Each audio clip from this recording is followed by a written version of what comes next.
บ่ได้ไปหาเหตุการณ์เหตุงานเพิ่นอยู่แบบโดยที่บ่มีหวังหยังเลยสิมีอนาคตภายข้างหน้ารอแต่ลูกใหญ่อย่างเดียวความหวังคือลูกใหญ่อย่างเดียวย่างกลับบ่บัดนี้เอามันบ่จักแนวเฮ็ดได้หาอยู่ไปบัดนี้แล้วยามนี้ได้อยู่ดอกนอนแบบนี้ยามฝนนั่นติมันนอนบ่ได้พี่น้องเอ้ยเออนั่นไอ้แซมเพิ่นก็ได้พี่น้องเอ้ยไผจะคดคุมนี่ติโตเขาบ่ทมคุมนะพ่อตัวล่มนะในล่มคุมล่มเอาอีกแล้วมันบ่เคยแสดงหนังได้มันล่มคุมละดีนะ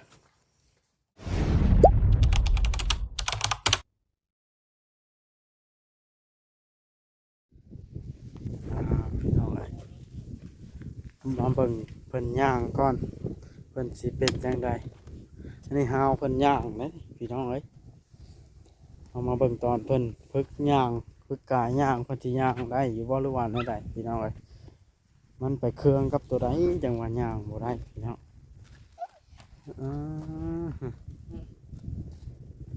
เจ็บแฮงบ่ย่างแบบนี้ก็อ้ายแห้งอืมเจ็บพอแห้งแค่มันดึงหลังนะแขนกระทบได้ปกติบ่ครบได้ว่าหนาวกัดหนาวจะแข้งเออ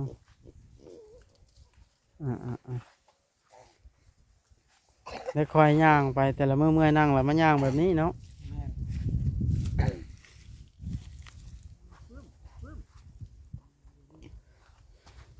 น้องเพิ่มแม่พ่อเด้อยันพ่อล้มเด้อ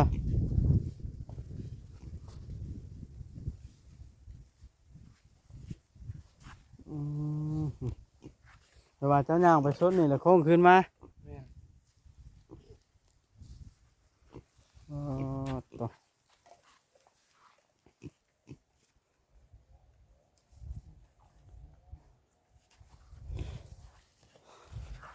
คำย่างปกติบ่ใช้ห้าวนี่ย่างบ่ได้แต่แท้เนาะบ่ ใช้อันนั้นได้บ่บ่ได้ใช้อันนั้นก็บ่ได้เอจะอล่มอืมเอาก็เนี่ยดึงเนาะล่มแล้วเขาดึงอ่า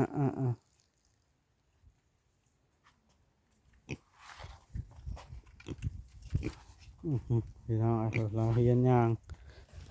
เราเมื่อยแล้วกันย่างแบบนี้แหละ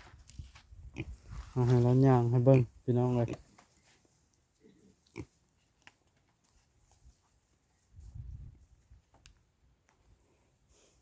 นี่ชีวิตที่หนาขนาดพี่น้องเลยเพราะว่า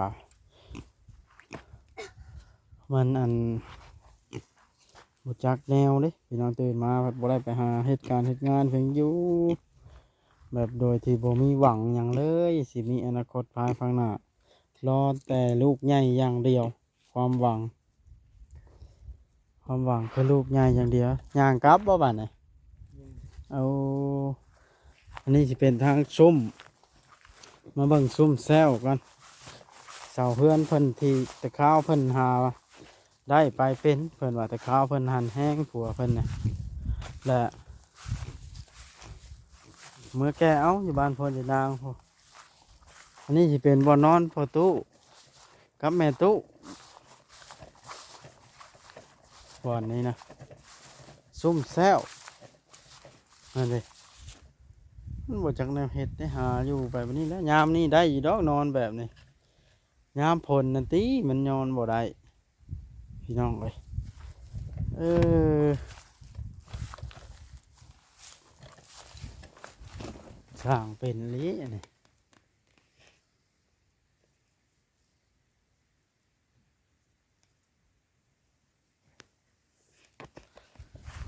นี่บ่นอนเพิ่น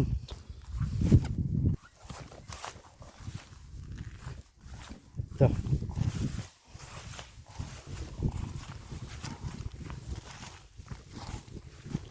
อะไรอันนี้ห่างบ่อนคอไก่เนาะนี่สบายดีเด้อพ่อตู้แม่ตู้เด้อ องเท่านั้นอยู่ดีแล้ว คือว่ามาลำบากช้ำเท่าแท้เนาะ หลอดตาก็บ่เห็นหูลูกเว้ยตาบ่เห็นหูแล้วผู้เฒ่าไม่เท่านะหูก็นักแม่ไปเจอจามนี่เลยคนหูหนวก โดย เมียกันหนวกมีแต่คนหนวกตาบอดตาฟ้านแบบผู้ใดก็ได้ผู้เฒ่าในทองคนนี่ แล้วมาอยู่นำลูกกับลูกก็บ่ได้มีบ่อนให้อยู่เนาะ อาจจะลำบาก ตื่นมานี่พากันบ่ได้ไปหาเหตุการณ์เฮ็ดงานหยังแล้วเนาะมันบ่มีทางไปเนาะใช้ชีวิต มีแต่คนหูน่ะก็นักลูกเว้ยบ่ได้ยินหยังเมียก็หนวกแม่ก็หนวก โอ้คอยเว้านี่ เทศลูกเว้ยว้าว เห็นแต่ปากคอยตีอย่างนี้เชื่อ ป้าก็บ่จัก ต้องคอยรอได้ยินเห็นดอกขอโทษหลายๆสินะ ดูลูกว้าวเฮาบ่จักข้อ อ๋อได้ ป้าจะกินเดินตอนหน้าหน้าเขาได้แล้วว่าทุกความยากอะดูไปจำโคกตาป้าแล้วพอเท่าไม่เท่านะ ได้มันบ่จังได้เฮ็ดเนาะโอ้ไปเบิ่งทางนั้นก่อนเด้อเพิ่นปลูกเป็นร้อยก็ได้คุยกับเพิ่นก็บ่ค่อยได้ยินพี่น้องว่าเพิ่นปลูกแต่งว่าเพิ่นเฮียนอย่างทางอายเพิ่นก็ได้อือฮึนั่นไอ้แซมเพิ่นก็ได้พี่น้องเอ้ย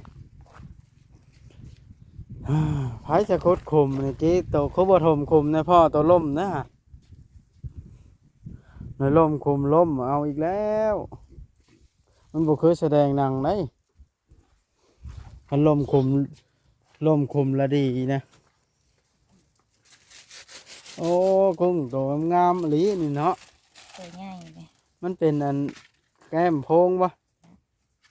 น่ายขนาดละแก้มโพงนี่เนาะ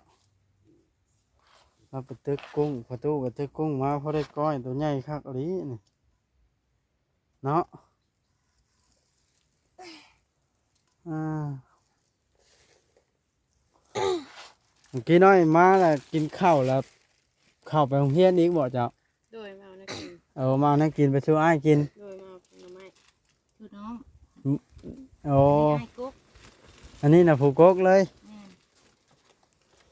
เออว่า ยังมีผู้ใหญ่กว่านี้มันท่อกันนี่เนาะอืม กุ๊กยังทำนี่นะน้องกับไอ้ายจำกันไอ้ายแบบน้องแล้วว่าเป็นประตูก็ไอ้ายน้องมาชิวันก็ น้องสีอ้วนกว่านี้เนาะ เป็นประตูก็นี้ ใกล้สิจบแล้วเมื่อกี้เขาเข้าโรงเรียนนะ ยกเปียงเพื่อนมากะทิเอาเข้านี่ หากับปอซี่ เพื่อนเอาขึ้นปอซี่แล้วตะกี้กับปอหนึ่งเขาบอกเตียงแล้วเอาเข้ากับโรงเรียนน่ะ เอ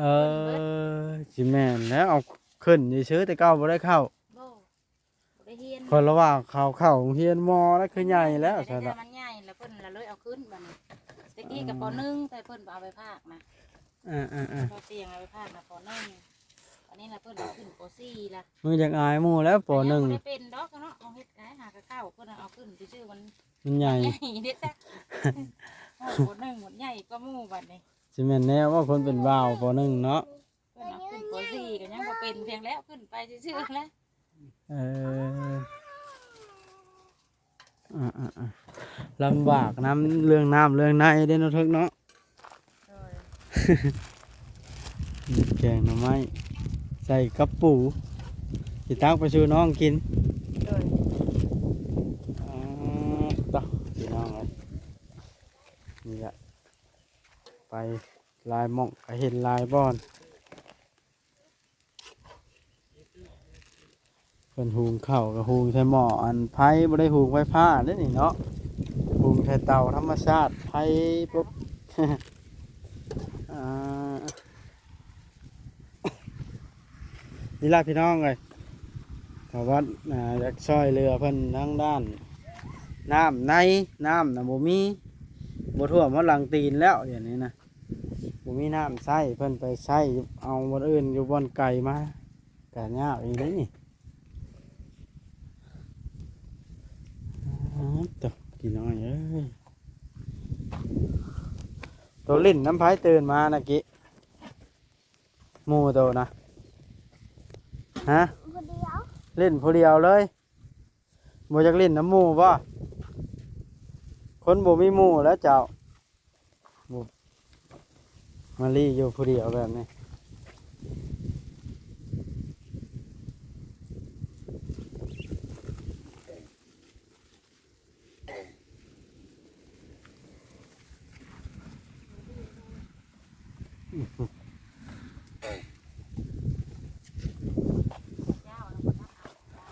เพิ่นผู้เป็นร้อยนี่ก็เป็นฮอดปีแล้วบ่ โอ้ย3 ปีที่4 ปี 3-4 ปีแล้ว 4 ปีนี่นะมา4 ปีนี่นะ อ่าว่าอาจจะเป็นเนื้อ4-5 เดือนนี่บ่แม่นเนาะ เป็นตะหึงเหรอมันแห้งนักลงเรื่อย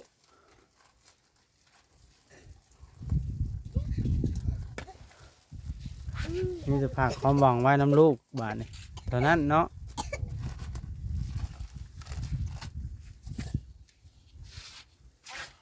ผู้แม่ก็เป็นแต่โดนแล้วว่าอันว่าไม่กินตามหน้าตามตา ๆเพิ่งเติบละ2-3 เดือนเลยนะ นั่นเป็นโรคอย่างเนาะคันว่าไม่กินมันต้องดีแล้วป่านนี่ เวลามันขึ้นมานะมันจะเป็นมานี่น่ะ เป็นตุ่มตามแข้งตามขานี่ แม่นก็ได้มันจีบ่แม่จีบ่จีเนี่ย เก่า จีแซ่นั่นล่ะ กิน จีกับจี อ่าเฮ็ดให้ลูกกับผู้จักเฮ็ดเวียกซอยแม่แหละผู้น้อยนี่นอนนำเจ้าน่ะ แม่น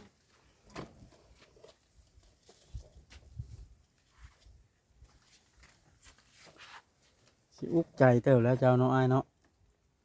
ทรมานเจ็บก็เจ็บมันหัวหุ้มเลย เคยหายขาดไปจากตัวจักเทื่อบ่ความเจ็บน่ะติงคิงแล้วแม่นหัวเมื่อแล้ว จริงๆมันเจ็บแล้ว เออ มือก็ให้กลางอยู่บางมือตายก็ตายอย่าว่าเดี๋ยวบ่ตายแล้วกินข้าวอยู่ กินข้าวบัดแซ่บอยู่วันนี้ต่อแต่ไปบ่ได้ซื้อ ยังบ่เบิดกรรมเนาะทำเบิดกรรมเบิดเวรแล้วก็ดีเองเนาะบัดนี้ ใส่ก็ใส่แต่เทศยังวะ กินได้บ่ได้ขะล่ำหยังบ่ลาบกิน ลำไม่สิ้นเก็บได้ ขะล่ำหน่อไม้ซีนก็กินบ่ได้เอาเฮ็ดได้สิมีเหือมีแห้งบาดน่ะ กินได้เยอะ กินซีนหมูน่ะได้ไข่เด้ ให้กิน ไข่มีนี่กินได้ โดย เออ นี่เส้นเข่งนี่ไม่ใช่เลยนะเข่งแบบเจ็บ อือ เจ้ามาแล้วกันเนาะ จนจอยจอกเบิดแล้วเนาะเลยตั้งหุ่นลาซ้ำนี้บ่ ก่อนสักหน่อยเยอะ เดี๋ยวนี้มันจอยเดี๋ยวนี้เนาะ เนี่ย ร่างกายอ่า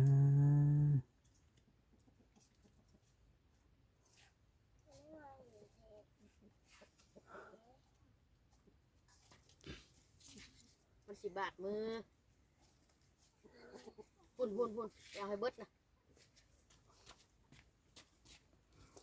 หาพักผ่อนอยู่ไอ้ สักพักนะนอนกันสั้น เด็กก็นอนหลาย นอนก็เนาะนั่งก็เมื่อยนั่งล่ะ นั่งก็นั่งบ่ได้นั่งบ่ได้โดน อ่าตื่นมาค่ำมาอยู่แต่แบบนี้เนาะเป็นปีเป็นช่องล่ะ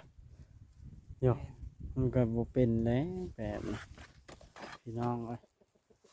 ลูกก็ยังก็เห็นนี่แหละทันได้ใหญ่จักสิไปทำมาหากินหยังได้เนาะผูกกกสุดล่ะซ้ำนี่เนาะ 60 มันไปบ่ได้ยังน้อยอยู่จักปีแล้วกี่โต 13 14ล่ะ อืม เดือน3นี่ก็14แล้วเดือน3นี่ คน14 ปีเพิ่นป .4 เนาะป .1 เพีย ช่ว ง งนั้น จ้า โอ้ยกี่เอ้ยตั้งใจเรียนไว้ๆกี่เอ้ยให้อ่านได้เขียนเป็นอ่านได้แน่ล่ะบ่ ให้ไปมังโตก็บ่ได้ เอา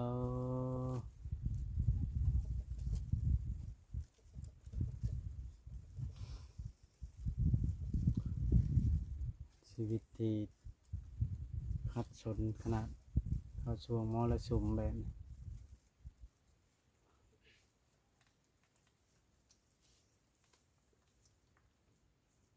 ช่วงหนาวๆนะเนาะจะสิแบบใดแล้วหนาวผ้าห่มผ้าห้องเด้นี่บ่ แม่น ผ้าห่มเรือได้ใส่เนาะ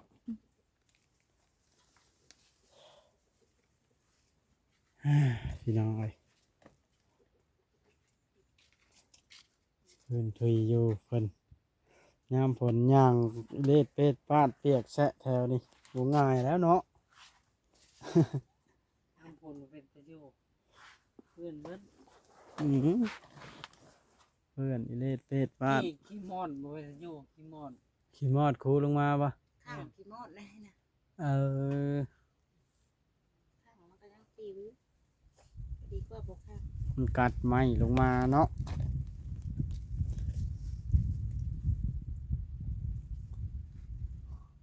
ไผจะเป็นผู้เฮ็ดนี่พอตู้บ่ ลูก พอตู้กับลูก กับอันกับลุงล่ะ เออตู้ตีมันนี่เนาะ ยาวแน่ ว่ายาวชาแนลนี่บ่ บ่ลูกลุงล่ะ บ่เราว่ายาวเพิ่นก็มาเพิ่นบ่ได้มาบ่ยาวน่ะคนบ้านใดก็ ยาวบ้าน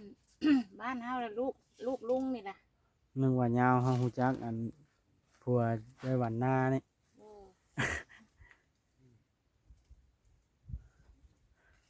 อ๋อ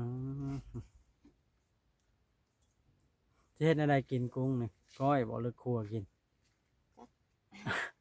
และ ข้าวก่อน แล้วแต่ อยากก้อยล่ะก้อยแล้ว แล้วแต่ประตูเพิ่นเนาะ แม่น เพิ่นไปตึกมาแล้วก็มีมะกอกจะก้อยกินอาหารอีสานลาวเฮาเนาะกุ้งสดๆแบบนี้ฮะปิด เจ้าไม่อย่างมันอันนี้จะไปเอาออก เป็นแก้มปรุงอันนี้เนาะกินก็อันเหยืองตัวมันแก้มปรุงทำให้บ่ปิดออกเนาะ มันใหญ่แฮงเนาะ กุ้งกับกุ้งตัวใหญ่เมื่อกี้ไปจีกินละจ้างคนจีกุ้งหมอนี่เฮ้ยบ่าวเมื่อก่อนตะกี้บัดนี้ โอ้ย สู้ใหญ่ไว้โตก็ได้ไปเฮียนแล้วมาหาเงินหาคำเฮ็ดเฮือนซื้อดินให้แม่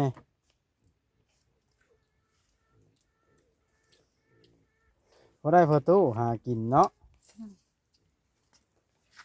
อาศัยอ้ายเพิ่นบ่ไปบ่ได้ลำบากเนาะอ้ายเนาะนั่นเถื่อเจ็บจนให้บ่ แม่นกินยางหมูรู้สึกดี อืม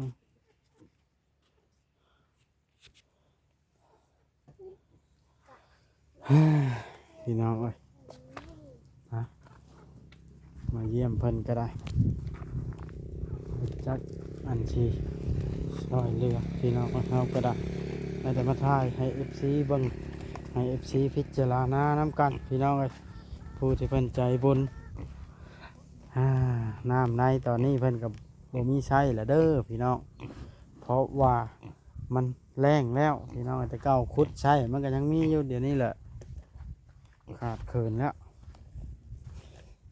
บอกว่าอยู่บ้านใกล้กันกับเพิ่นติดกันเลยล่ะห่างกันประมาณกิโลเมตรกับบ้านเพิ่นพี่น้องเอ้ยเพราะว่ามันเป็นหมู่บ้านเมียของบ่าววัดก็เลยเข้ามาเบิ้งบ้านมันไกลเนาะโอเคฝาก FC กดไลค์กดแชร์เบิ่งคลิปเบิ่งโฆษณาให้หน่อยเด้อพี่น้องเด้อ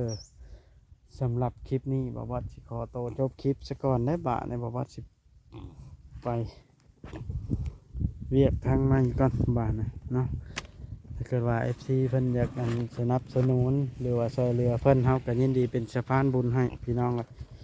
เพราะว่าเฮาก็เห็นแล้วก็ให้ตนเพิ่นเนาะโอเคบ้านนี่พี่น้องอยู่ดีมีแฮงเด้อสำหรับคลิปนี้ขอกล่าวคำว่าสบายดีพี่น้อง